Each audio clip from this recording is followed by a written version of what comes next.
Welcome to my car review of this 1998 Mercedes Benz C230. This C230 has a 2.3-liter four-cylinder engine that runs on premium fuel, outputs 147 horsepower at 5,500 RPM, and 162 pound-feet of torque at 4,000 RPM.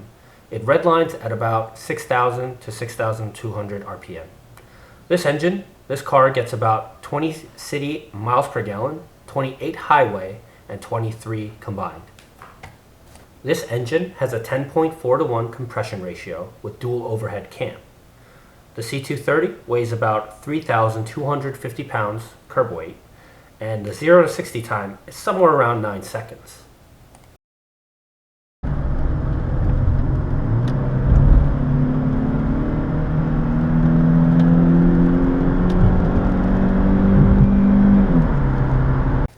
This car is a front-engine, rear-wheel drive, first-generation C-Class. This compact luxury car comes with an automatic transmission, and while it was available in manual as a delete option, few actually went that route. I highly doubt that the manual was a very popular option because it really just isn't the right audience for this type of car. It also did come in a wagon configuration, which this one isn't. Now, the C-Class replaced the 190 in 1993, and production went on this first-generation C-Class until 2000. The C-Class was the first in the new naming scheme for Mercedes Benz, putting the letter before the number. Now, this is not the 230 compressor model, which put out 190 horsepower, but this is the non-supercharged 230. This, combined with the weight, does not make for a very quick car, but for the era, as well as the purpose, which is to drive smoothly around in luxury, this gets a pass. This car was built in a time before executive luxury cars became stacked with power being the standard. A known issue with many Mercedes vehicles up until even roughly 2006 was the presence of a biodegradable wiring harness. This wiring harness was prone to deteriorating faster than expected, which caused many electrical issues for those models affected. Luckily, this 98 is a little bit newer and shouldn't be affected by those biodegradable wiring issues. The interior is definitely becoming pretty classic with the 90s era in full effect, and the seats are pretty comfortable. I drove for about an hour in 90s luxury. The thunk. That nice thunk with the engine startup noise is perfect.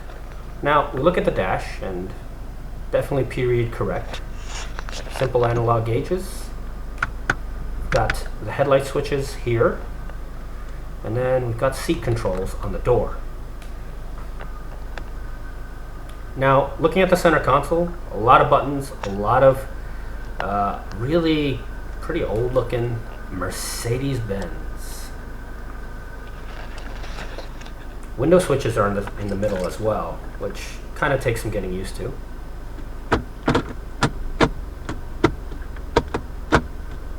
The transmission thunks really, really, really nicely.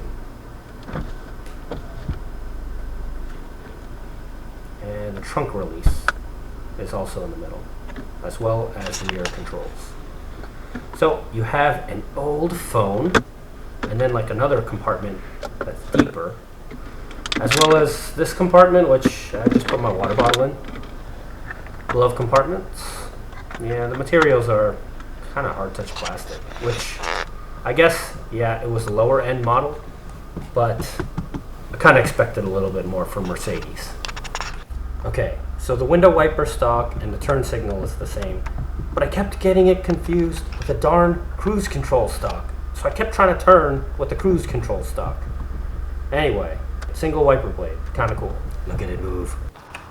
Okay, so the back seat is definitely large enough for adults, but it's not spacious by any means. It is a compact luxury car after all, but yeah, I guess my knees kind of bumped into this middle spine of the seat. You got this middle pull down, and yeah, there's weird cup holders. Finally, we have these headrests that flip up, as well as a little storage space that I think is supposed to be for a first aid kit.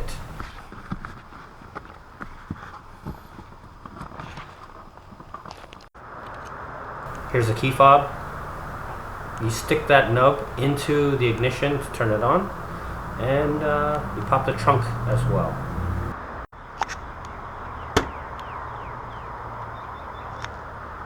Now, the trunk is very spacious, and you've got the 6 CD changer back here. The suspension and handling are comfortable and floaty. If you take corners or change directions quickly, you're going to upset the car a lot. But if you have very gentle inputs, you will be rewarded with a gentle and comfortable ride. Okay, power. This is where I get disappointed the most. I was disappointed with the power. First gear feels great, but every gear afterwards feels wheezy and weak. Highway passing is pretty difficult, but the roughly 9-second 0 to 60 really gives it away.